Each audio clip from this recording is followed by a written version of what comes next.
fun to watch him. I saw him on Saturday hit a home run in a 17-2 loss to the Cubs. I almost didn't mind the loss, Frank Klose, because I was there to see a Rhys Hoskins home run. Yeah, I actually tweeted about that. It was the first time I ever remember the Phillies losing 17-2 and fans feeling really, really good about that game. So we got the mailbag open here on 97.3 ESPN, and that's a Tuesday. So how that works is fans apply on Twitter with their questions or submit their questions to you on Twitter at Frank Klose with a K, and then we answer the questions here. So since we're talking about the aforementioned number 17, is Rhys Hoskins for real, or is this fast start a fluke? That's the lead-off question in this mailbag here on Tuesday on the Sports Bash. Well, I did some math, and if you hit 11 home runs every 19 games, that means you're going to hit 94 home runs over the course of a 162-game season, right? So that's pretty sustainable, right? So, yeah, the funny thing about this is, as we went through these couple of weeks with Hoskins hitting home run after home run, you hear all the little names along the way of somebody he matched, and you hear the likes of Bobby Estelea. Anybody remember him, right? He had that 3-home run game against Pedro Martinez, and everybody thought that, they had a prospect, and of course he amounted to not much. And, all these different players throughout the Phillies system over the years that have hit a lot of home runs along the way in the minor leagues, like Matt Rizzotti and Jim Murphy, and even to a certain extent, Darren Ruff, right? All these players had a lot of home runs through the minor league system, and they got their call up to the major leagues, or in some cases they did not. But I think that Rhys Hoskins is different than a lot of these players. And the reason being is he's really not impressing just me, but he's really getting people's attention around baseball, not as somebody who can hit a bunch of home runs, but as somebody who can put together a tremendous plate appearance every time he's up. He sees the ball well. He takes some walks, right? A lot of young players come up just trying for that home run every time, but he seems to have a really good eye. He seems to it's kind of funny, you talk about pitchers making adjustments to a young hitter, and in a lot of ways the pitchers already are, and he's already overcoming it. You think about that home run he hit, I believe it was in that 17-2 loss. It was kind of low and outside off of Cubs pitcher Kyle Hendricks, and yet no problem. He just, his sweet, smooth swing just sort of reached down, grabbed it, and sent it over the wall for a home run. So I think what you have with Hoskins is not a 94 home run a year hitter. That would be nice. But I think this is a guy that could hit you 30, 40 home runs. And based on what I'm seeing now, he's going to hit for average because he's able to make the adjustments. He can hit a ball anywhere that it's thrown almost. I mean, it's still early to sort of say that, like early on Albert Pujols. I remember Jim Bowden, the former GM, sending his scout to see how to pitch Albert Pujols, and the scout's response was, "You can't. He's going to hit it anywhere it's thrown." So we're seeing a little bit of that with Rhys Hoskins. I don't want to draw those full comparisons yet, but I think he's got staying power, average. It's hard to say what he'll do defensively since they sort of threw him in left field, but I'll say that's been pretty impressive thus far. Frank, it's interesting you mentioned Albert Pujols because when Matt Stairs was on our station this past Saturday, he talked about the fact that the thing that's impressive about Hoskins, he takes the same path and the same approach and the same swing no matter what, no matter pitch, no matter the count. And it seems like this guy just has that type of consistency that you don't see from a lot of young players. Yeah, and that's so true. There's so many players that like I said, can hit for average, can hit for home runs all through the minor league system, but coming over that hump at the major league level is something that a lot of people struggle with, and he's already showing signs that he's got that ability. So it's going to be really exciting to see what this young player can do when perhaps next year, he gets his natural position back and he's sort of left to just do his thing. Frank Klose is with us. The mailbag's open, and Steven wants to know, Frank, do you think Nick Pivetta and Vince Velasquez would be better suited in the bullpen? Yeah, so we kind of lump them both together. We've talked a lot about Vince Velasquez being a reliever. Nick Pivetta we haven't yet, but I think for right now we would put both those players in different categories. So I'll talk about Pivetta first. I think in terms of Nick Pivetta, I really like what I see in terms of talent that he has. Now, I'm talking raw talent. We don't necessarily know yet what he can do with it at the major league level. And there's a name I remember.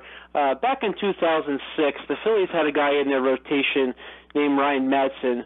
And most Phillies fans probably don't even remember Ryan Madson, the starter. They remember Ryan Madson, the back-end reliever. Now, Madson really struggled mightily to, in that role as a starting pitcher.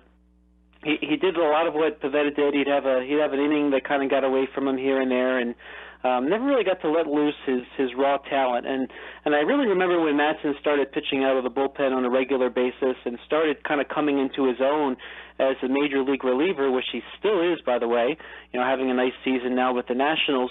I remember looking up at the radar gun and Madson hitting 97, and he started to have some movement, and you thought to yourself, you know what, this guy has a shot to get some people out at the back end of the bullpen. That could be Nick Pivetta.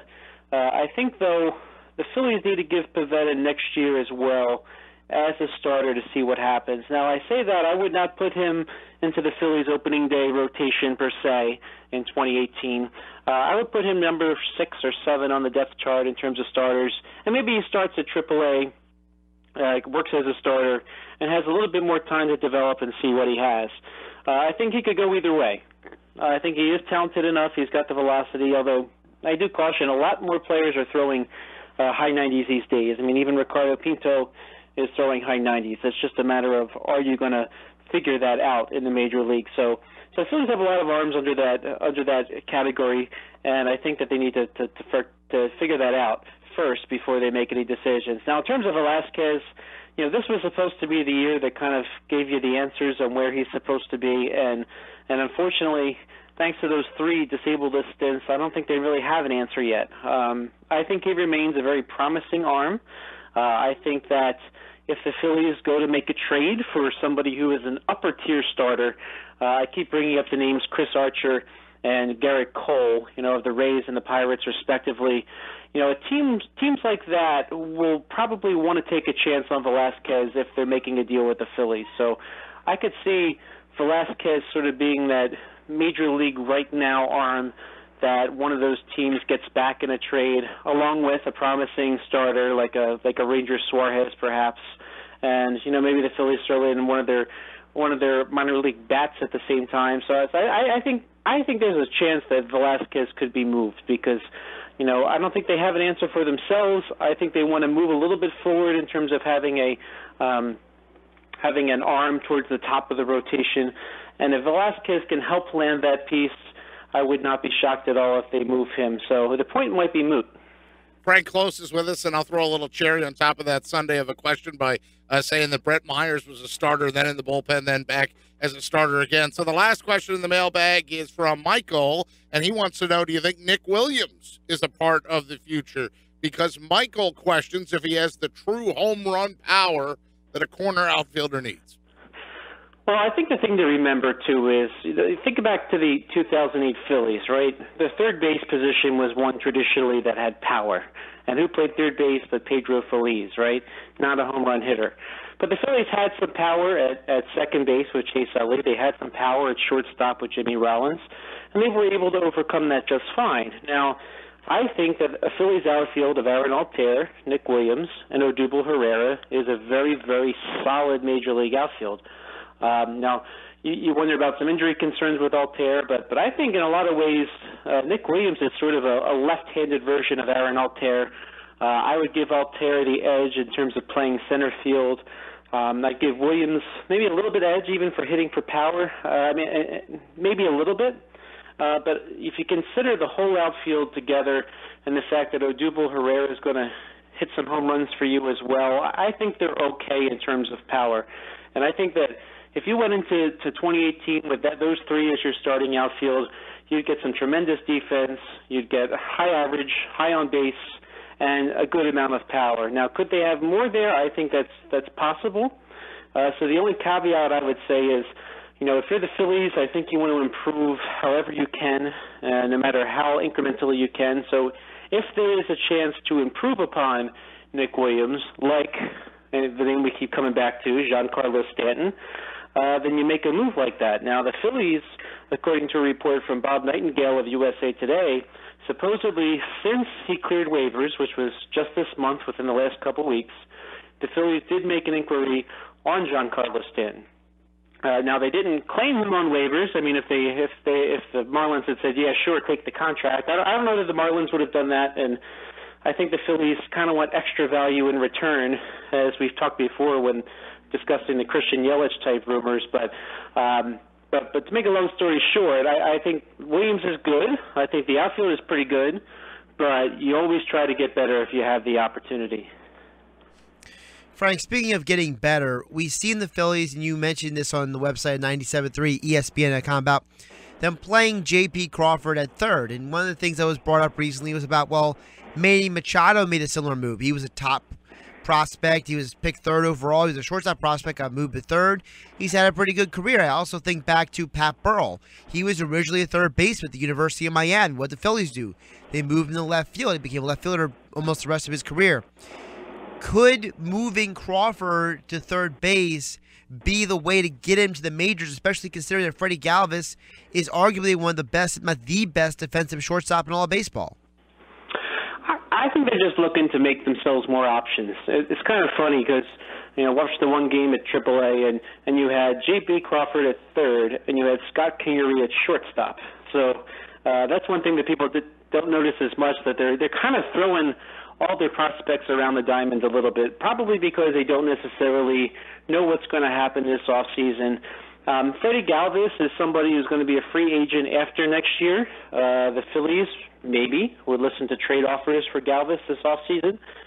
You don't know what he's going to get you in return. I mean, we've said before here, if Galvis is kind of what he is, and he's having his best offensive season, but I point back to the month of May when the Phillies were 6-22. Galvis was hitting under 200. So there might be an opportunity to improve the bat if Crawford takes the position. But you know what? I think the Phillies are going into this offseason just so open-minded about everything that if Galvis is moved, they could play Crawford at short. If Franco is moved, they could play Crawford at third base.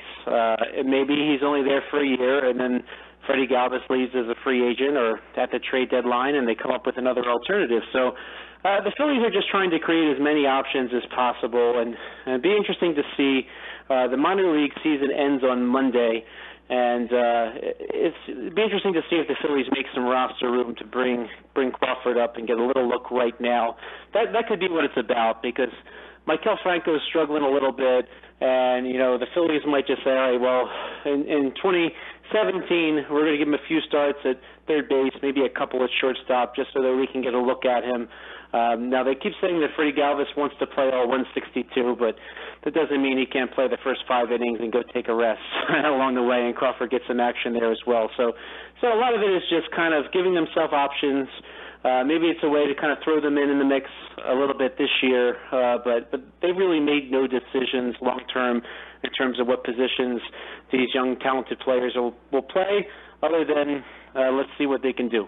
He's Frank Klose. He's our 97.3 ESPN Phillies Insider. He has the mailbag for us each Tuesday. You can follow him on Twitter at Frank Klose with a K. It's the Braves and Phillies tonight, weather permitting. R.A. Dickey versus Mark Leiter Jr. Want to see if Hoskins will be able to pick up that knuckleball. I'm looking forward to watching that, but we'll see if they play the game or not. No matter what, give Frank a follow on Twitter at Frank Klose with a K. Thanks so much, buddy. We'll talk to you soon. Thanks, guys.